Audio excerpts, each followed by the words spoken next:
আজকে আমরা অনলাইনে জনগণনার কী করে ফর্ম ফিল আপ করতে হয় সেটা দেখব। তার জন্য ক্রোমে আসবেন, সেন্সাস বলে এখানে লিখে সার্চ করবেন। সার্চ করা হয়ে গেলে নির্দ্বিধায় একদম যেখানে সেলফ বলে লেখা আছে বা এসি, ঠিক এই জায়গাতে আপনি ক্লিক করুন।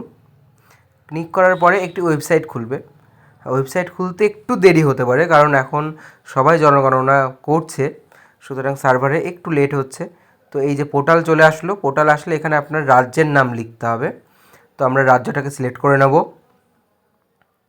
রাজ্য সিলেক্ট হওয়ার পরেই ওকে এখানে হয়ে গেল। এইবার যে বাড়ির প্রধানের নাম লিখব, সেটা আমরা তার আধার কার্ড কিংবা ভোটার কার্ড দেখে লিখে দিলাম। তো এখানে যেমন আমি অমল দে এর পরিবারের করছি, তাই তার নাম লিখলাম। তাদের বাড়ির যে কোনো একটা নাম্বার আমরা এখানে লিখব, দিয়ে ক্যাপচার যেটা আছে সেটা ক্যাপচারটাকে ফিল আপ করে দেবো। যেমন এখানে আছে QHAPGS। আচ্ছা, ক্যাপচার লেখা হয়ে গেলে আমরা এখানে সেন্ড ওটিপি বলে অপশানে ক্লিক করব। করার পর ওটিপি চলে আসবে। ততক্ষণ আমরা ল্যাঙ্গুয়েজ সিলেক্ট করে নেব, যে ভাষায় আমরা ফর্মটা লিখতে চাই। তো আমরা বাংলা ভাষায় করব, তো সেই জন্য আমরা বাংলা ভাষাটাকে এখানে সিলেক্ট করলাম। এইবার আবার ক্যাপচার যেটা আছে ক্যাপচারটাকে লিখব।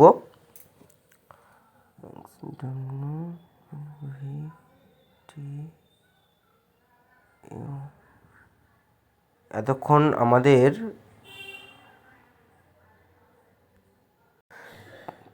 ওটিপি চলে এসছে, আমরা ওটিপি এখানে লিখব।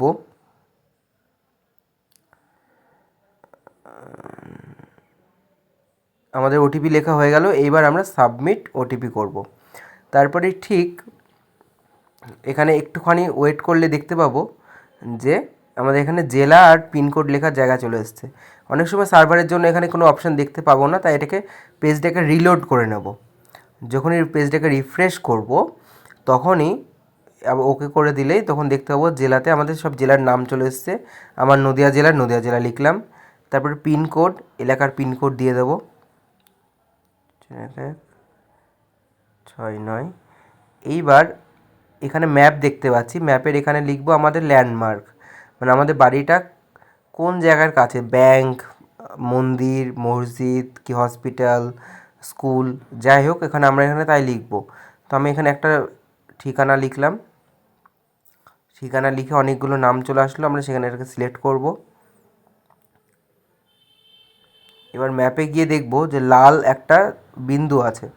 এবার এই লাল বিন্দুটা যেখানে আমি নিয়ে যাব, ঠিক সেইটাই হলো আমার লোকেশন সিলেক্ট করা। তো আমরা লোকেশনটাকে সিলেক্ট করে নিলাম।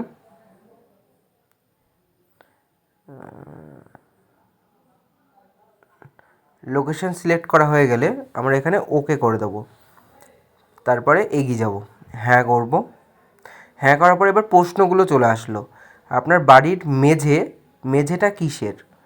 যদি মাটির হয়, বাঁশের দিয়ে হয়, পোড়া ইটের হয়, বা সিমেন্টের সান হয়, বা মোজায়েত হয়, ঠিক সেইভাবে করবেন। তো এখানে আমাদের যিনি করছেন তার বাড়ির মেঝে হলো মোজায়েত করা। তারপরে আমরা দ্বিতীয় প্রশ্নে যখন এগোবো, তখন দেখতে পাবো যে ওনার যে দেওয়াল, সেই দেওয়ালটা প্রধানত কিসের? তো পোড়া ইটের উনি বাড়ি করেছেন, ইট দিয়ে। আচ্ছা, তারপরে আছে ছাদটা কিসের? ছাদটা হলো কংক্রিটের, অর্থাৎ ঢালাই করা ছাদ। আপনাদের যে অপশান হবে সেটা আপনি সিলেক্ট করে দেবেন। এবার বাড়ির কন্ডিশনটা কেমন, ভালো না খারাপ? তো ভালো। বসবাসযোগ্য, ক্ষতিগ্রস্ত, যাদের ক্ষতিগ্রস্ত তাদের ক্ষতিগ্রস্ত করবেন। ভালো করে আমি এগিয়ে গেলাম। তারপর পরিবারে মোট জনসংখ্যা কতজন? তাহলে মোট জনসংখ্যা লিখবো এখানে 4 জন। তারপর ফর্মটা যে ভাষাতে করছি, বাড়ির যে প্রধান তার নামটাও সেই ভাষাতেই লিখতে হবে। তো আমি বাংলাতেই লিখে দিলাম অমল দে, উনি পুরুষ। এবার উনি তপশালী SC ST কিংবা অন্যান্য, মানে SC ST ছাড়া হিন্দু মুসলিম শিখ যে যাই হোক ওটা অন্যান্য হবে। আর SC আর ST হলে তখন আমরা তপশালী বা ওই তপশালী উপজাতি লিখব। তারপরে জমির বিবরণটা কিসের? নিজের হলে নিজের। তারপরে ঘর কতগুলো আছে? 2টো। আর দম্পতি অর্থাৎ একজন, স্বামী স্ত্রী আর ছেলে মেয়ে, তাহলে দম্পতি একজনই হলো। এইবার পানীয় জলের উৎস কোথায় থেকে? পানীয় জল হলো হ্যান্ড পাম্প, মানে বাড়িতে কল আছে সেখান থেকে তিনি পানীয় জল গ্রহণ করেন। পানীয় জলের ওই যে কলটা, সেটা বাড়ির বারান্দার মধ্যে না বাইরে? বাড়ির মধ্যে, বাড়ির সীমানার মধ্যে। তারপর বাড়িতে কারেন্ট আছে, অবশ্যই কারেন্ট না থাকলে আপনি অন্য অপশন দিতে পারেন। পায়খানা বাথরুম আছে কি না, মানে সে পায়খানা বাথরুম আপনার পরিবারের লোকের একসঙ্গে মানে ব্যবহার করেন কি না সেটা ওখানে দিতে হবে। তারপরের অপশান আছে আপনাদের যে শৌচাগারের ধরন, হ্যাঁ সেখানে ট্যাঙ্কি লাগানো আছে কি না, বা ওখানে চেম্বার মানে দুটো চেম্বার আছে কি না, বা একটা চেম্বার আছে কি না। এখানে বাংলাতে আছে তাই ওই চেম্বারকে কুয়ো বলছে, ওখানে পাত বসানো আছে কি না। তো এখানে বিশেষ করে তাদের একটাই আছে পাত বসানো কুয়ো, সেটা হলো ঢাকনাযুক্ত চেম্বার আছে, তো ওটা করলাম। কলের জল বা খাওয়ার জল, কাপড় কাচার জল কোথায় যায় না, ওদেরও আর একটা চেম্বার করা আছে, সেটা হলো মানে খোলা জায়গায় যায়, ঠিক আছে, একটা গর্ত করা আছে, তো সেখানে এটা খোলা লিখে দিলাম। তারপরে আছে বাড়ির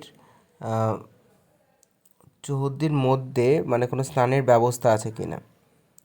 তো সেই ক্ষেত্রে আমরা দেখব যে যদি স্নানঘর থাকে তাহলে আমরা সেখানে স্নানের ঘর এখানে লিখবো যে আছে, আর যদি না থাকে তাহলে অনেক সময় ছাদ থাকে না, তখন সেই ক্ষেত্রে ছাদের এটা এখানে দেব। তো এখানে এদের ছাদ নেই কিন্তু চারিদিকে ঘেরা আছে, তাই ওটা ওখানে 2 নম্বর অপশানটা দিয়ে ক্লিক করলাম। এবার রান্নাঘর আছে কি না, হ্যাঁ রান্নাঘর নেই অথচ বাড়ির মধ্যেই রান্না হয়। তো আমরা এই ক্ষেত্রে এখানে এনাদের যে ঘরের মধ্যে মানে রান্নাঘর বলে আলাদা কিছু নেই, তাই বাড়িতেই রান্না হয়, রান্নাঘরে রান্না হয় না। এবার যেহেতু গ্যাসে রান্না হয় অপশন ছিল, তাই গ্যাসে এখানে আমরা লিখলাম। এরপরে ভালো করে দেখে নিলাম যে জ্বালানিটা গ্যাসের। এবার এগিয়ে যাওয়ার পর এখানে বলছে যে রেডিও আছে কি না। তো আমরা যদি মোবাইলে রেডিও ব্যবহার করি বা যে কোনো অপশানে, তো মোবাইলে আমরা ব্যবহার করছি বা স্মার্টফোনে, তো ওখানে দিলাম। এবার টেলিভিশন, টিভি আছে কি না, হ্যাঁ টিভি আছে। টিভি থাকলে ওটা ডিশে চলছে, অ্যান্টেনাতে চলছে, কেবল লাইনে চলছে, বা নেই, টিভিই নেই, তাহলে না। তো এনার টিভি নেই, তাহলে টিভি না করে দিলাম। ইন্টারনেটের ব্যবস্থা, ইন্টারনেট বাড়িতে কম্পিউটার নয় মোবাইলেই করে, ল্যাপটপ ওনাদের নেই। তারপর দ্বিতীয় প্রশ্ন যে মোবাইল ফোন বা স্মার্টফোন, হ্যাঁ স্মার্টফোন আছে, সেটা আমরা এখানে লিখব, ঠিক আছে। তো তারপরে আমরা দেখব যে সাইকেল মোটরসাইকেল আছে কি না, না দুটোই আছে। যদি সাইকেল মোটরসাইকেল দুটোই থাকে তাহলে দুটোই করতে হবে, আর মোটরসাইকেল থাকলে শুধু মোটরসাইকেল, তাহলে মোটরসাইকেল আছে, মোটরসাইকেল দিলাম। 4 চাকা গাড়ি নেই। আর প্রধান খাদ্য হলো ভাত, তাই ধানজাত খাদ্য। এবার সাবমিট করে দেবো। এটা যখনই আমরা সাবমিট করার পর ঠিক এরকম একটা রিভিউ চলে আসবে যে আমরা ঠিক প্রশ্নের উত্তর দিয়েছি কি ভুল দিয়েছি। চেঞ্জ করলে আমরা পিছিয়ে কিন্তু চেঞ্জ করতে পারি। তো এখানে আমরা যদি কমপ্লিট হয়ে যায় তাহলে এটা নিশ্চিত করে এটাকে আমরা কনফার্ম করে সাবমিট করে দেবো। আর যদি না হয় তাহলে আমরা কিন্তু ব্যাক করতে পারি ওপরের ওই পেছনের অপশন দিয়ে। তো আমরা যখনই এটা সাবমিট করব তো এই রকম একটা নাম্বার আমাদের কাছে আসবে, সেটা আমরা যত্ন করে রেখে দেবো, কারণ বাড়িতে যখনই 16 তারিখের পরে বাড়িতে ইনকোয়ারিতে আসবে তখন এই নাম্বারটা কিন্তু তাদেরকে দিতে হবে। আমাদের ভিডিও ভালো লাগলে অবশ্যই একটা লাইক, শেয়ার আর সাবস্ক্রাইব করে দেবেন। আর এরকম ভিডিও পেতে অবশ্যই নজর রাখুন সৌরজ্ঞান টিভিতে।